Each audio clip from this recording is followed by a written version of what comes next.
আল্লাহ পাক রব্বুল আলামিন আমাদেরকে পৃথিবীর সর্বশ্রেষ্ঠ জায়গা মসজিদে আল্লাহ আমাদেরকে আনছেন।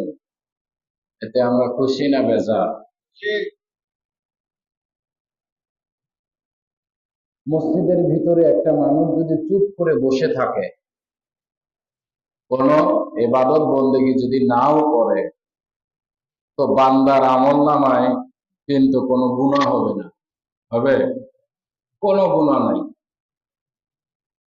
নেক তো হবে, পবিত্র জায়গায় পবিত্র অবস্থা বসে থাকলে ভালো হবে, সওয়াব হবে। তো সওয়াব যদি নাও হয় কিন্তু কোনো গুনাহ হবে না। আর আমরা মসজিদ থেকে বাইর হব অনিচ্ছা সত্ত্বেও, মনে যদি ইচ্ছা নাও থাকে তারপরে দেখবেন গুনাহ হয়ে গেছে, ঠিক না?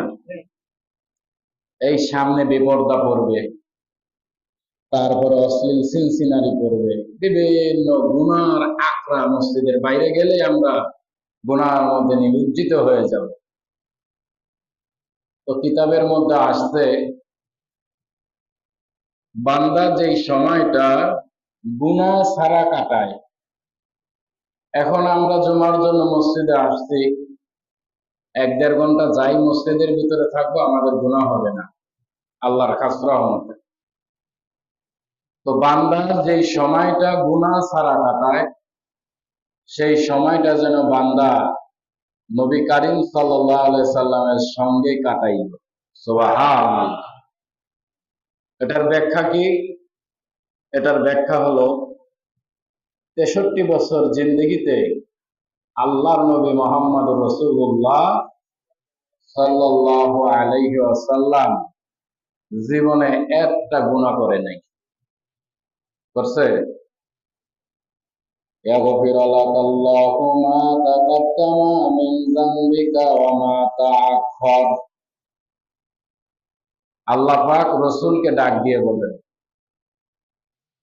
ও আমার হাবিব, ও আমার নবী, আপনার জীবনে কোনো গুনাহ নাই। আপনার জীবনে তিল তিল পরিমাণ কোনো অন্যায় অপরাধ নাই। তারপর আমি আল্লাহ ঘোষণা দিয়ে রাখলাম, ইয়াগফির লাকাল্লাহু মা তাকদ্দামা মিন যামবিকা ওয়া মা তাআখার। আপনার জীবনের পিছনে সামনে যত অন্যায় অপরাধ আছে, আমি আল্লাহ অগ্রিম ঘোষণা দিলাম, সব মাফ করে দিলাম। সুবহানাল্লাহ। নাই, নবীর জীবনে কোনো অন্যায়, কোনো অপরাধ, কোনো গুনাহ, কোনো পাপ এগুলি নাই। আর আল্লাহ তাআলা বলছেন আমি অগ্রিম ঘোষণা দিয়ে রাখলাম, যদিও থাকতো তাইগুলি মাফ হয়ে যায়। তাহলে আমরা যারা আছি আমাদের কিন্তু গুনাহ আছে, ঠিক কিনা? আল্লাহ নবী বলেন, আমার উম্মতেরা, আমার জীবনে 63 বছর জিন্দেগি আমি গুনাহ ছাড়া কাটাইছি। আমার জীবনে কোনো অন্যায় নাই, আমার জীবনে কোনো অপরাধ নাই। 63 বছর 3 দিন আল্লাহর নবী এই জমিনের মধ্যে বাঁচতেন। নবীজি বলেন, আমার জীবনটাই গুনাহ ছাড়া গুনাহ মুক্ত কাটছে। ঠিক আমার উম্মতেরা যেই সময়টা গুনাহ ছাড়া কাটাইবে, ওই সময়টা যেন আমি রসুলের সঙ্গে কাটাইল। সুবহানাল্লাহ। এই জন্য ভাই, পৃথিবীর বুকে সব চাইতে বুজুর্গিরি হলো গুনাহ ছাড়া জিন্দেগি গঠন করা। তাহাজ্জুদ নামাজ পড়ি প্রতিদিন,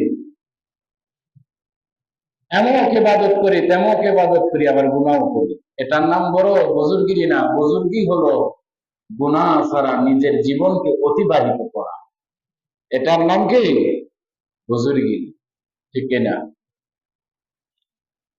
কিয়ামতের ময়দানে আল্লাহ পাক যদি একজন মানুষের আমলনামা পরীক্ষা করে দেখেন, যেই মানুষটার আমলনামায় গুনাহ নাই, নেকও নাই, গুনার কাজও করে নাই, নেকের কাজও তার আমলনামার মধ্যে নাই, আল্লাহর নবী বলেন তার ফায়সালা আল্লাহ পাক জান্নাতের ফায়সালা দিয়ে দিবে।